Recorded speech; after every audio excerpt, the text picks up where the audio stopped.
السلام علیکم، میں ہوں فاروق بزدار، میں ہوں ایک سوشل سائنٹسٹ۔ سوشل سائنسز میں جتنی بھی تحقیق ہوتی ہے اس کا مقصد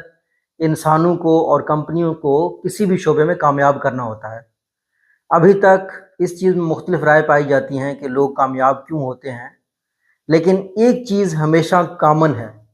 جو ناکام ہونا ہے وہ لوگ ناکام وہی ناکام ہوتے ہیں یا کمپنیاں وہی ناکام ہوتی ہیں جو زیادہ تر شکایتیں کرنا شروع کر دیتی ہیں، نیگیٹو ہونا شروع کر دیتی ہیں۔ سو جتنے بھی برے حالات ہوئے، ہم نے یہ دیکھا ہے سوشل سائنسز میں ڈفرینٹ لیڈرز کی لائف میں کہ وہ